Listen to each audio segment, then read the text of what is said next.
Stop faking it. How to actually disconnect. Hey, everybody. Here's the thing that I know I'm guilty of, and I bet some of you might do this too.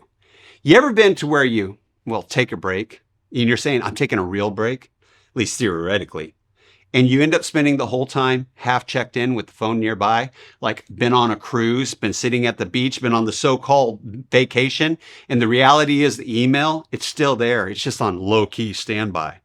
One eye is what's happening back at work, while the other eye is trying to sit there and watch what's happening right in front of me. And then we wonder why we come back just as drained as we were when we were left, and why our family, said, hey, Dad, you really weren't that exciting on that vacation. Used to do that. I don't know more. The problem isn't that you didn't take enough time off. The problem is you were never actually off.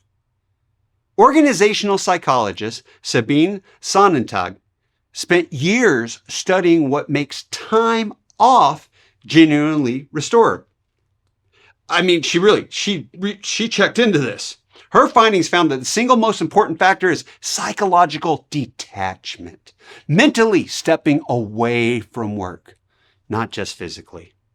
Your body can be on a beach, but your nervous system knows if your mind is still back there running meetings, wondering what's happening, what's going on. And your brain, your mind cannot recover until both are actually fully disengaged. We have invented a lot of creative ways to pretend we're offline. Anybody have the out of office reply set up? Yeah, you have the out of office reply, but you're still checking emails. I want you to know I once set up an out of office reply that said, I will not reply or even check your emails during this specific time. If your message is important, call somebody else. If you really need me to reply, I will be back on this date, and you better call me or email me on that date. I had a boss that got furious that I did that. Do you know that the result was most people who saw that message, they called me or emailed me on the day I came back to the office. It actually worked. They're like, that was great. That was brilliant. I never seen anything like that before. I never thought of doing that. I highly recommend it. Otherwise, we see people too where they put their phone face down on the table. I'm not looking at it, but yet you check it 4 or 5 times or every time that it actually vibrates. That doesn't work either. Why not just turn it off? And here, I'm going to teach you how to actually detach and check out. 3 ways. Ready? 1, set a hard stop and say it out loud. Tell your teams at work when you're unavailable and how long you'll be unavailable for. Vague availability keeps you on a low-grade alert all day long, and that can be exhausting. I want you to make a clear boundary that removes the decision fatigue completely.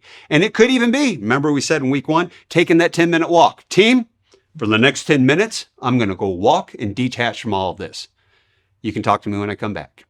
If it's vacation, team, I'm going to be on vacation from this time to this time. Don't call me. You can call so-and-so if you need anything.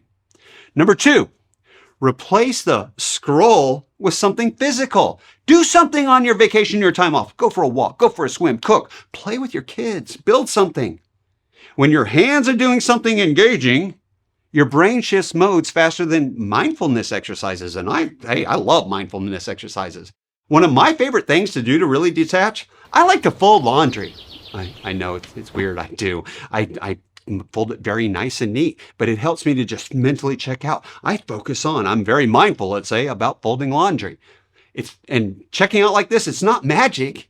It's just occupying that part of your brain that keeps refreshing the inbox. I should have said this. I should have done that. I still have this stuff to work on. No bueno. 3, park the work thoughts where they show up, because they will. Keep a notepad nearby and write it down. I do that when I have a notepad by my bed, so that if I can't get to sleep because something's bothering me, I got that call coming up tomorrow, I write down notes about it so I can fall asleep. You can do the same thing. Carry a notepad around with you. At last resort, for those who won't carry the notepad, it's most effective. Put it on your phone. See, in that way, you're not ignoring the thoughts. You're logging it. You're showing yourself and your subconscious, I got this. I'm going to work with it. And then moving on. And that difference, it actually does matter to your brain. So I want you to pick one of those 3, pick all 3 today, and actually do it on your next break, even if your break is just tonight after work. Real rest is a decision, not a location. You can be exhausted in paradise and then restored in your backyard. It's about where your mind goes, not where your body is. I said it before, I'll say it again. You can't pour success from an empty cup, but you also have to know how to fill the cup.